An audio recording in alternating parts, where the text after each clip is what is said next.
You're in the lab with your mate JJ. Today is Maxitronix video day. Today we're going to keep on keeping on with our Maxitronix Sensor Robot 20, affectionately referred to by us as the 20in1. Today we're up to project number 18. Nearly finished. Just this one and then two more to go. Today's project is the rain detector. So first things first, I'll throw you over to the computer and we'll have a look at the instructions together. Once that's done, we'll pop over to the booth and we'll assemble the circuit. And then once that's done, we'll bring it over to the bench and we'll have a look at it under the thermal imager, the oscilloscope, the multimeter, and such. So yeah, first things first, let's read the instructions. Here we are on the computer.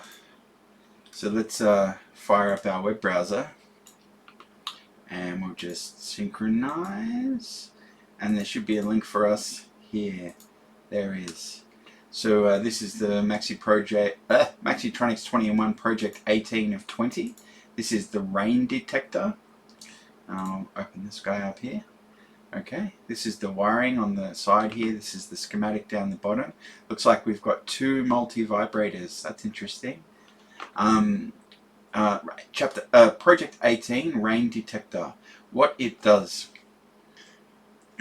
Your sensor robot can tell you when it begins to rain with only one drop, and the circuit continues to warn of rain even after the one drop has disappeared. That's why it's got two multi-vibrators. Okay. Place the touch board outside your window. Turn on the control and wait for the weather to change. When the first drop falls, the buzzer sounds, letting you know that you need your umbrella. How it works. If the board gets one drop of water on its surface, current flows to the base of transistor Q5, which is over here, and Q5 turns on. This causes a short circuit between the base and emitter of Q1. That's here. Okay.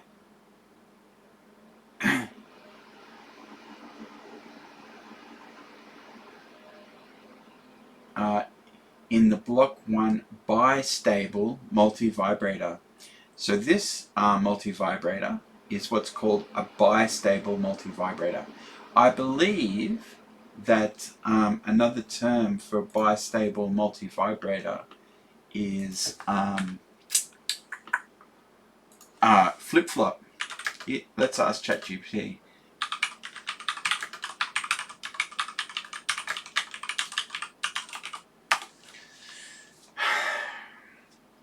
Okay, so a bistable multivibrator and a flip-flop are the same concept. They must be implemented differently. A bistable multivibrator can be considered a primitive form of flip-flop, but modern flip-flops like SR, D, JK, and T flip-flops are more sophisticated and have specific functionalities beyond the basic bistable multivibrator. There we go. Let's put a link to this in the show notes.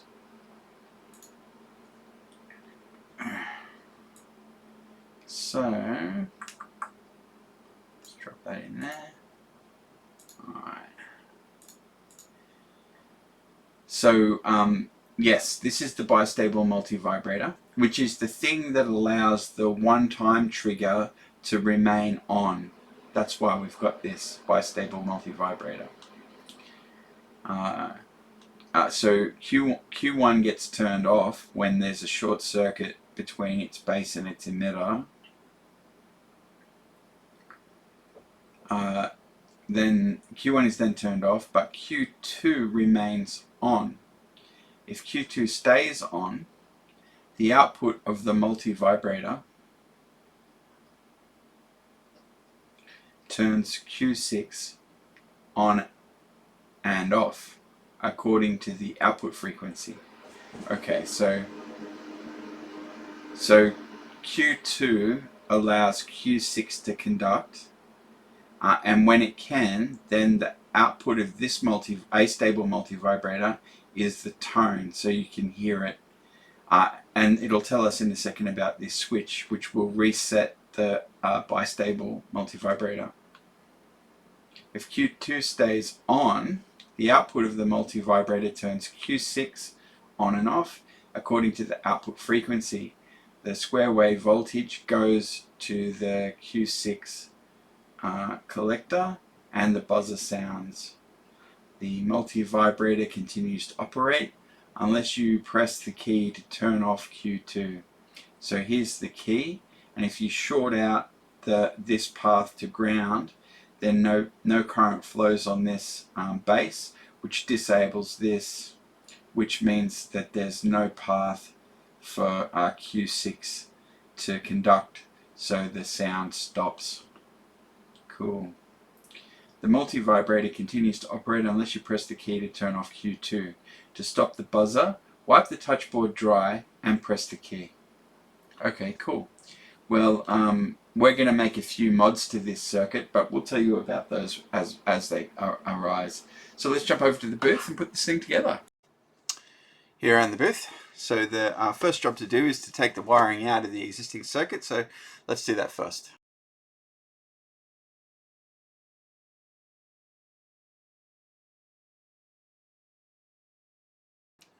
Alright, so that's all of our wires out, except for the power one, which is left in, as is our custom. So up next, we're going to wire up the circuit. Let's do that now.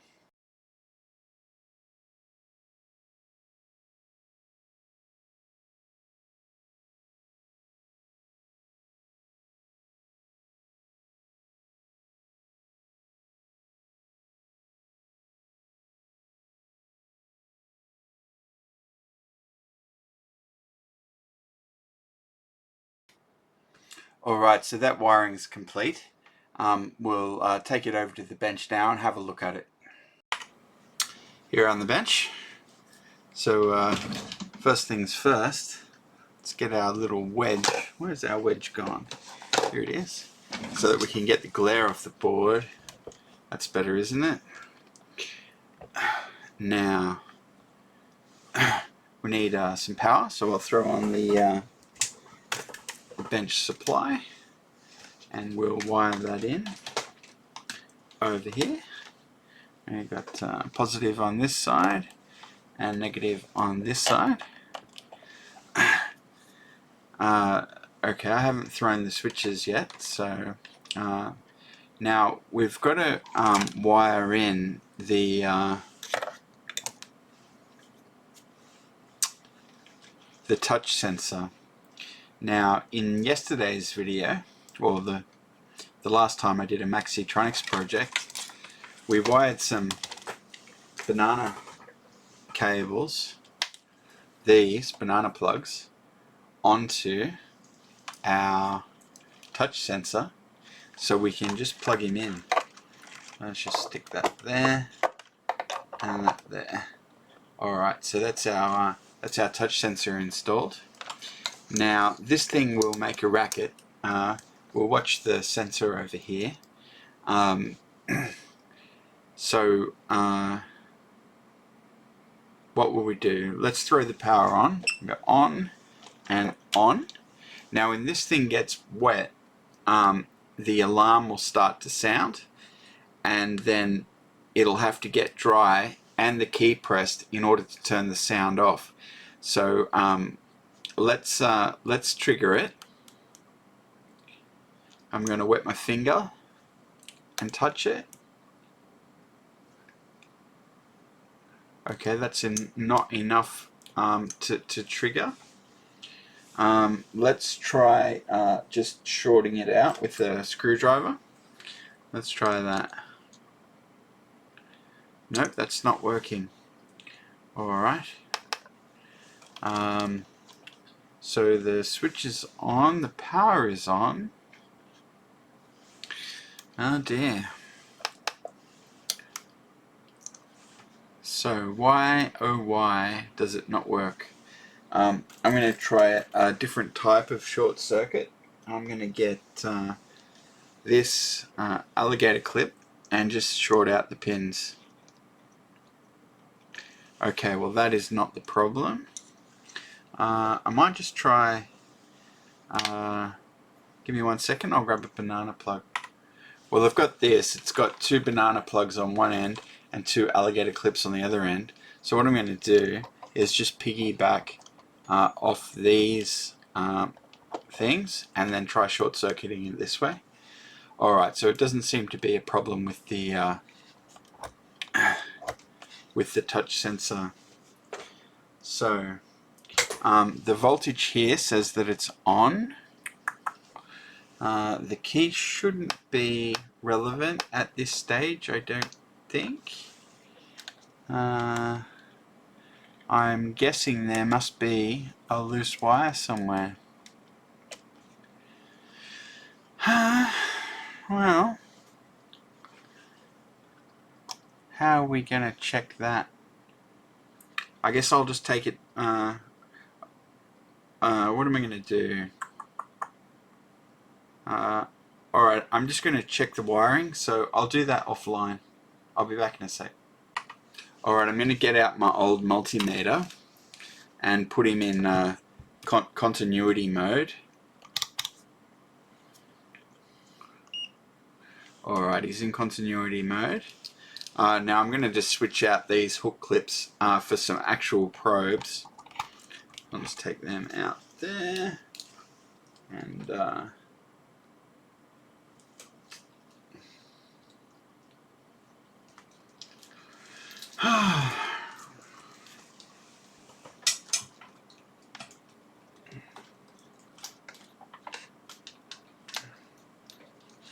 here's my probes. I'm just going to put them in here and here, which means my other probes can go back over there. Alright, now we should be able to short these out and get a beep. Yep, that's beeping. So I'm just going to do this in time lapse. I'm just going to beep out all the connections and make sure that they're all actually connections.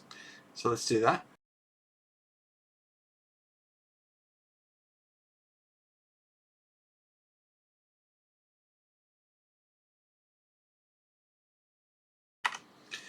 Alright, well, everything buzzed out correctly. There was no faulty joint. So I suppose we'll just confirm. I might just put this in voltage mode and we'll just get a measurement across the terminal. Oh, you know what I've done? Haha, that's so silly of me. Look what I've done up the back here.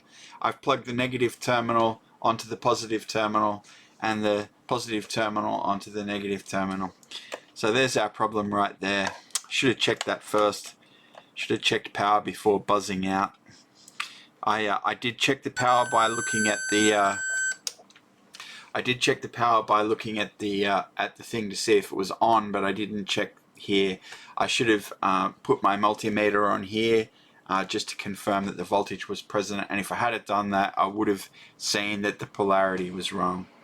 Anyway, I was a bit surprised to see this thing start alarming straight away, but maybe that's just because the key hasn't been pressed. I don't know what state the bistable multi-vibrator will start in, so it might start in the wrong state and you need to press the key to reset it. So let's try this on, and then okay, if we hold the key down it stops it, but the touch sensor seems to be alarming. Now I'm not sure if that's because it's wet. Let's try turning him on. Okay, he alarms straight away. Let's try unplugging the touch sensor and see what happens then. Yeah, okay. There's some other sort of problem here because it's not the touch sensor that's causing the it's not the touch sensor that's causing the alarm. The alarm's just happening straight away. Listen. Alright, well the first thing we're going to do is get that alarm out because I find it really grating. It bothers me. So let's hook up our LED substitute, and we'll just put this here and this here, and we'll just disconnect that there. Now if the polarity is right, the light will come on. The polarity is wrong, so we'll switch the polarity. Now the light should come on, and it does. Okay, so light on indicates I wonder if I could get a better yeah. Do you prefer the red light? Yeah, let's use a red light. It's a bit brighter. So what am I trying to tell you? That alarm, when the key is pressed, it should reset. I'm gonna bust out the old variable resistor box, and I'm gonna hook us up with some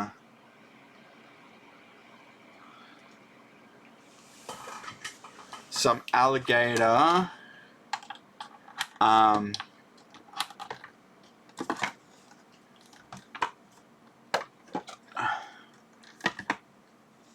alright, now I'm going to take out a resistor that might be affecting the circuit, and I'm not sure which one we should try. Can you see this here? There's a 1.8K resistor between the touch panel I don't know.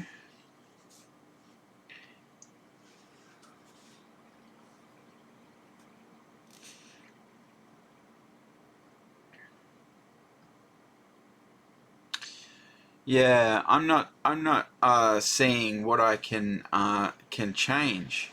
The bistable multivibrator, we can turn that on and off with the key, but it seems to be, oh, I've got a phone call, excuse me. Hi again. I was interrupted. I had to take a phone call. Anyway, I've come back, and you can see I've got here the resistor box. So this allows us to put in a variable resistor that we know the value of. Now here it seems that the 100K resistor between 58 and 57 might be a candidate for tweaking. So what we're going to do is turn the circuit off, and we're going to take out the circuit between 58 and 57, which is this 100K resistor up the back here. So what I'm going to do is put one of my clips on 57, and then I'm going to take the wire out of 58 and put on the other part of the resistor. Now this is all set to zeros, so if we want 100K, then we need, we've only got 10K. Oh, that's frustrating. This box, it only goes up to 100K, not even. I have ordered a new box, by the way. This particular one was a cheapo one, and it came with dodgy terminals, and I switched them out for these banana plugs. But even if I used 2 of them, that would only be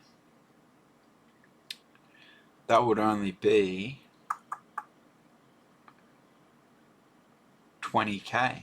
Not enough. Alright, well, might as well throw you back over to the normal view. We don't need that anymore. So we'll take him out. Okay. Well, the other thing we can try,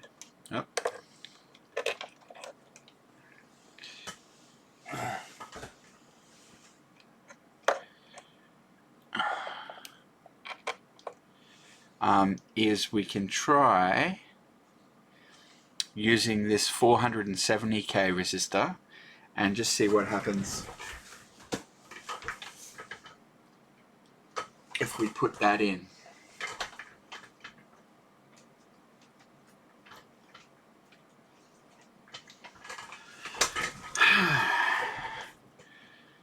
So let's take this white wire out, put it in here to here, and then we'll put in this one from here to here. So what I've done is I've added 470k resistor in series with our 100k resistor, as long as I haven't made a mistake, that is. I just want to confirm that it was 61 to 58. What do we got here? 61 to 58, yep, that's right. Okay, so let's throw the power on, and with any luck, when we throw the power on right now, the light won't go on. Let's see. It went on. Alright, and if we reset, still goes on. Alright, so a higher resistor there doesn't help us. I wonder what would happen if we took out that resistor altogether. So we're just taking out the 100k resistor here, and we turn him on, and it's still... Oh, there we go. Alright, let's put our resistor back in, and okay. So let's trigger the circuit. So we're just going to stick something conductive. I'm going to try my wet finger. That's not enough to trigger the circuit. Okay. Let's try shorting it out with a screwdriver over here. Yep, that works. And if we press the button, reset. Okay, great. Well, isn't that lucky that we figured that out? Okay, we trigger it. I perhaps didn't explain this clearly. The multi-vibrators in this circuit, there's two of them. This one here provides the tone. It's a frequency. It's what they call an astable multi-vibrator. And astable means that there's no stable state. So as soon as it gets into one state, it starts changing to the other state. And then when it gets into that state, it starts moving back to the other state. So it just oscillates between the two states. It's called an astable multi-vibrator. Importantly, it's not called a flip-flop. A flip-flop is a different type of thing, which is here.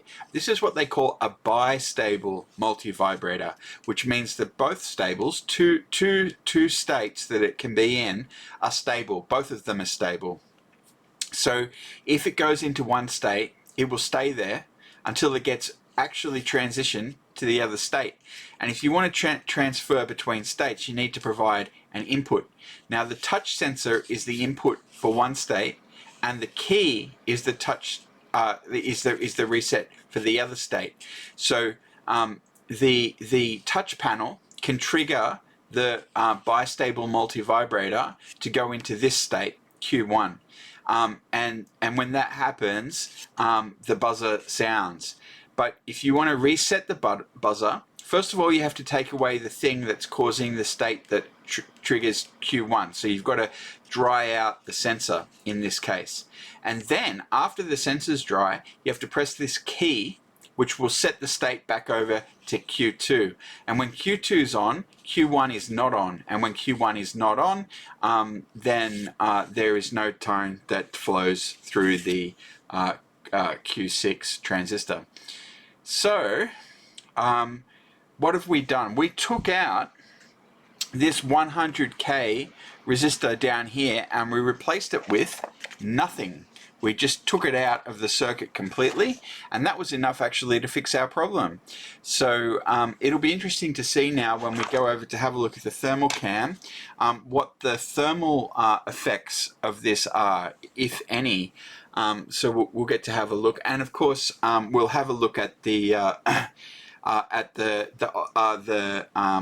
the astable multi-vibrator on the oscilloscope, which is customary. So we'll talk about that as well. So I'm just going to prepare the scope and the thermal imager, and I'll be right back. Alright, I'm back. Now I thought the first thing we might do is the thermal cam. So let's throw you over to a thermal cam view. Here's one. Alright. So put him up there a bit.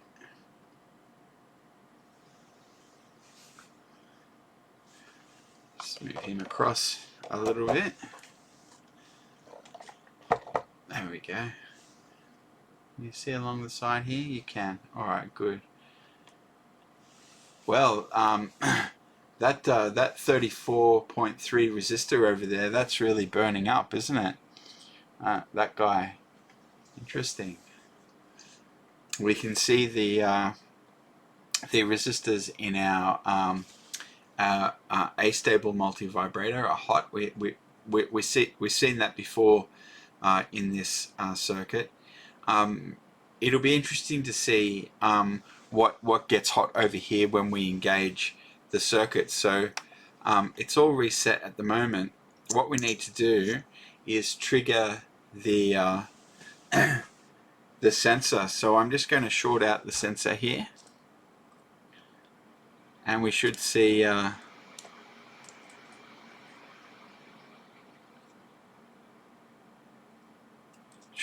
light come on. I'm not sure why that's not coming on. Have I got I'll just try directly shorting it out. Oop, there it goes. Alright, now let's just watch and see what happens. Let's try and move my body out of the scene. Okay, so that resistor has ceased to be the hottest point, and two other resistors are starting to get warm. Isn't that cool? So we can see that the resistor in the second state of the astable multivibrator is starting to warm up. It's now hit 32.3 degrees Celsius, which is the hottest point on this display. So it'll be interesting to see how much hotter that gets. 32.8, it's gone up. And you can see also that the that top one in the middle is the that's this one, which is for the LED. That's the LED, and then this one is part of the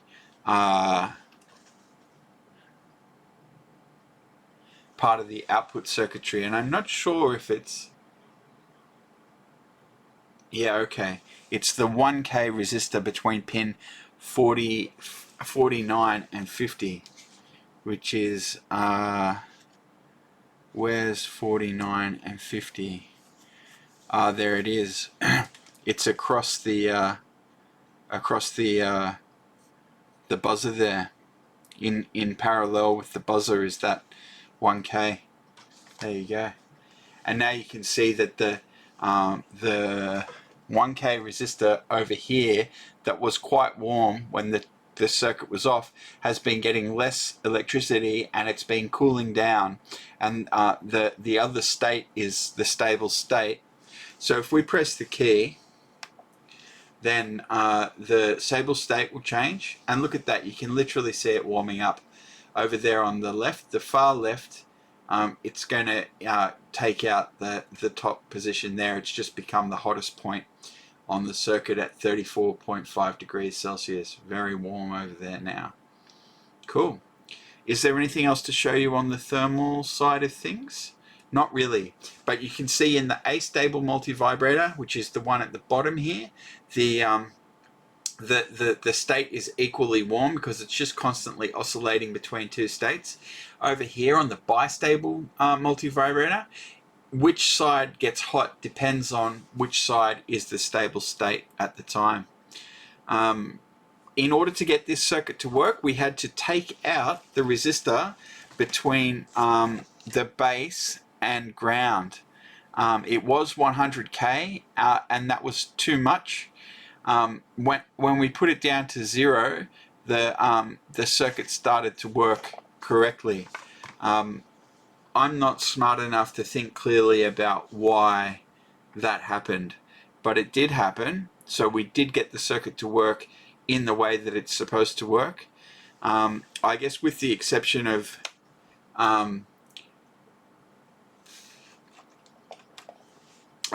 it not being particularly sensitive, I had to literally short out the circuit in order to make it work. Maybe a smaller resistance. Shall we try 10K? I suppose we did get our resistor box out. Let me throw you back to this view. What did I do with that resistor box? Oh, it's down here.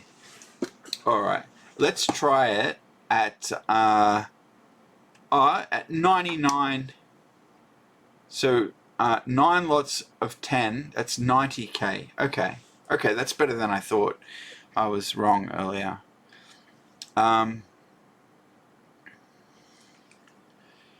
So we want to connect a resistor between 57 and 63. Alright, now we're going to turn this off, and that's on 90K. Okay. Now I'm gonna wet the sensor, and I'm gonna drop this down by 10K at a time.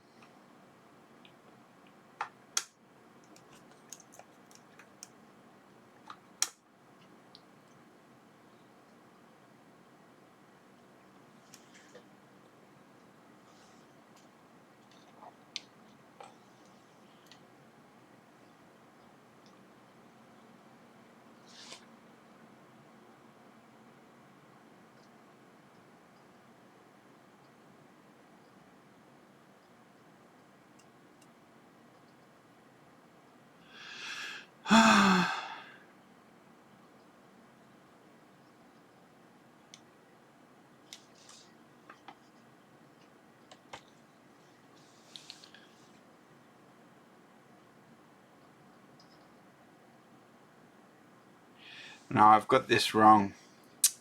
Dear me.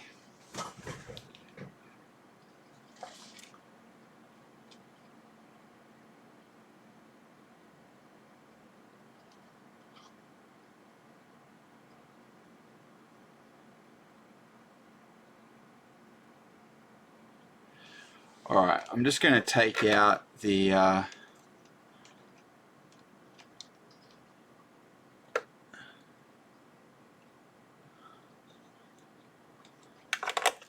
wires here, and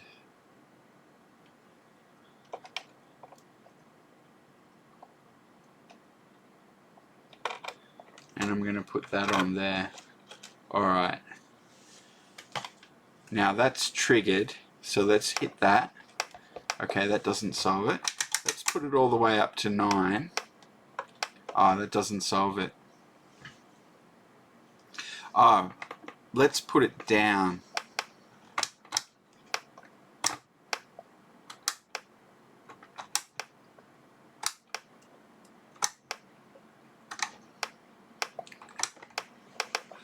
Okay, that hasn't solved the problem. Ah, we've got this one on 4. What's he doing on 4?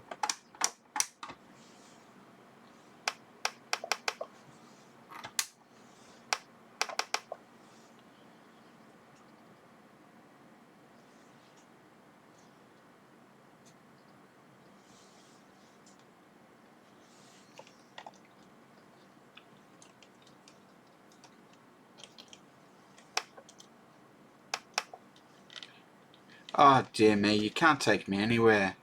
I've taken this off. Okay, so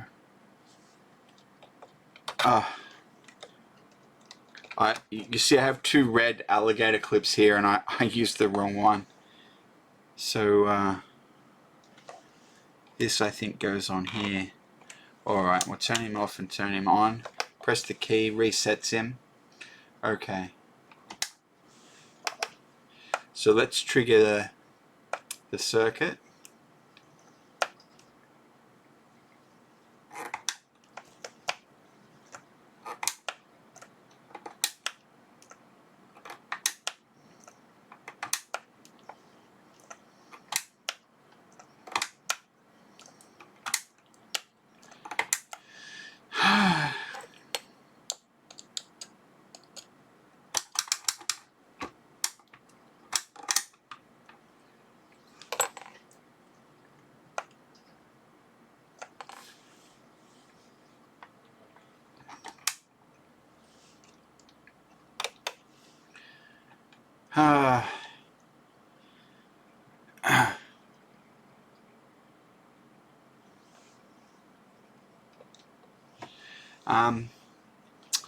I don't really want to take the time to investigate this further with you. What I'm trying to do is add a resistor between pin 58 and pin 57, which is here, and 63 to 58.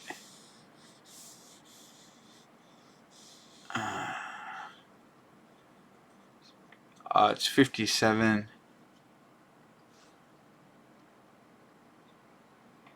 and 61.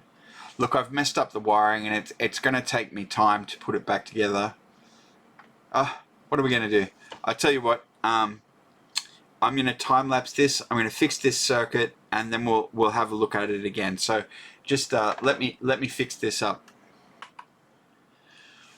Okay, I'm just going to try and add in this resistor again between here and here. Now it's supposed to be 100k according to the circuit, but that doesn't work. But if we bring it down to let's just say 0.1 of an ohm, which is what this is set at, and hit reset, then the circuit works. Now if I try to trigger it with a wet finger, that doesn't work. But if we increase, there it goes. Alright, so the magic number seems to be here. Pretty close.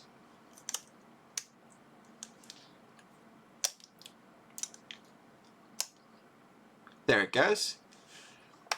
Alright, so let's just put this down to 0 and 0 and 0 and put this at 200 ohms. Hit reset, and there we go. So hit reset, trigger the thing. So a good wet finger, that will trigger it at the moment.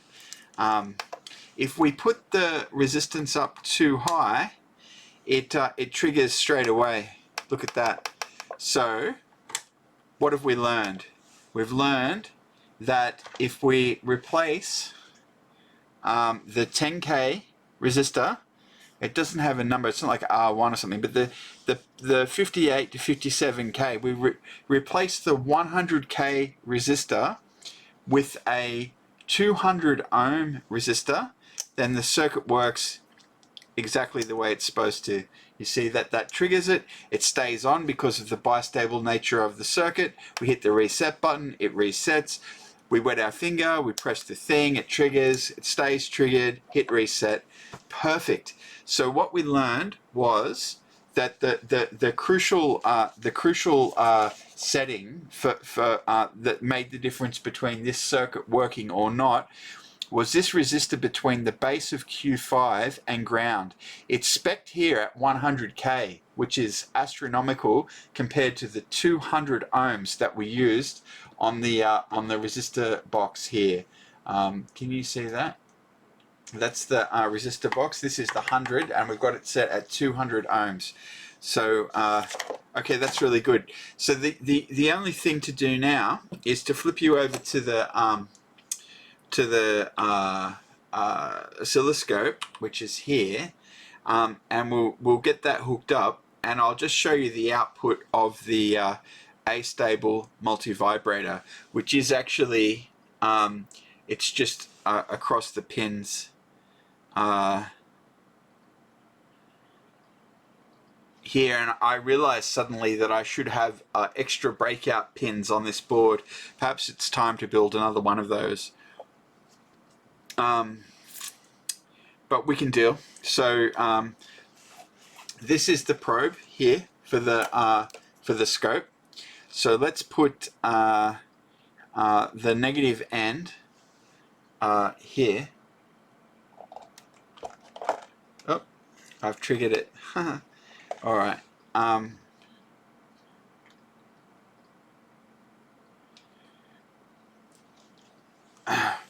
Actually, why don't we just hook it straight up to the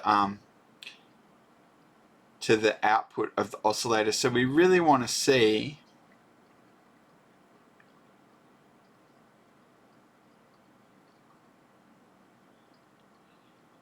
Q6, I think. Where is Q6? Let's have a look between the base and the emitter.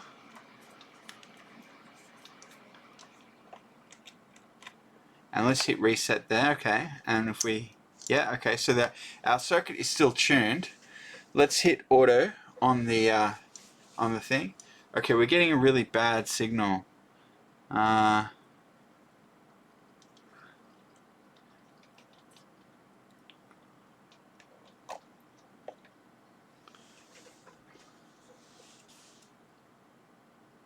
Yeah, that's horrible, isn't it? What am I trying to do? I want to see the output of the astable multivibrator, which is here. And it should be between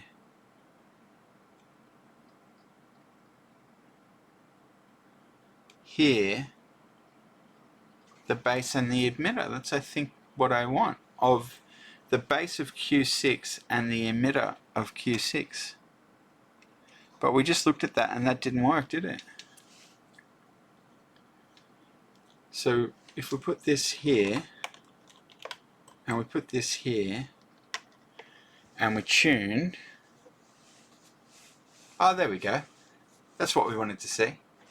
And we can have a look there, and we can add a measure. So we add measure, add, and we want to add frequency, which is what we usually do. And there it is, 1.6 kilohertz, which is what we usually get. I might just throw you over to the full display so you can have a look. You can see the frequency measurement down the bottom left hand side, frequency 1. That's 1.6 kilohertz. And that's a nice, regular, very reliable 1.6 kilohertz, isn't it? It's only flashing on the fifth significant digit, so it's very stable frequency. And the square wave is good. That's a good square wave. I'm very impressed. Usually we don't get one that looks so good as that. If I hit the reset key, okay, interesting. The signal has gone away between the base and the emitter. There is some sort of a signal there. Let's see what that looks like when we tidy it up a bit. Yeah, right. And that's jumping all over the place. There is some sort of a signal there. But it's not a steady 1.6, is it? Now let's trigger the circuit again by wetting our sensor, and we should start to see our good stable multivibrator. Oh, no, it doesn't want to trigger. Interesting. Shall we change our resistance? Let's put it down one. Yeah, and hit reset. I think higher might be better. Is higher better? Haha, there it goes. Alright. Yeah, okay, we'll put it up to 400. There we go. Alright. So 400 ohms, that works pretty reliably. And you can see that signal looks great, doesn't it? Very square signal. Oh, there's a little bit of jitter there. It's not as good as it was. Oh, there, it seems to have settled down. Oh no, it's wobbling around a bit. I don't know why. I don't know.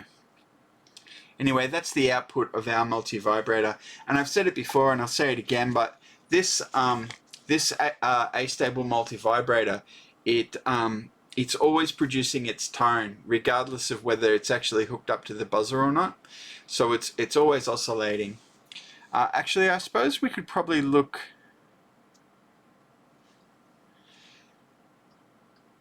Yeah, okay. The collector and the emitter of Q4 should give us basically the same circuit, I think. The same signal. Anyway, I think that's enough for this video. We've done a few things. I've shown you the thermals. I've shown you the astable multivibrator frequency. We switched out the LED for the buzzer, or the buzzer for the LED. We had to do a little bit of debugging. We fixed the sensitivity of the circuit by changing a 100k ohm resistor to a 400 ohm resistor, and that made all the difference. Anyway, I'm going to throw you over to the farewell cam and we'll wrap up. And that's a wrap. So yeah, that was a good solid project today. We had a few errors that we had to resolve. So we had to do some debugging there. The circuit didn't work as given. We had to change a 100 kilo ohm resistor to a 400 ohm resistor to get a nice sensitivity balance there between sensitivity and capacity to reset. We did our usual thing of switching out the buzzer for the LED. We had a look at the astable multivibrator, and the square wave looked good.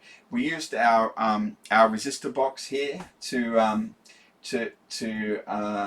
provide the resistance for the circuit. I had to play with the wiring because I made a mess of it while we were fiddling. So sorry about that. I don't think there's anything else really to tell you about this one. So that concludes project number 18. I hope you enjoyed this video. Thanks very much for watching, and please remember to hit like and subscribe.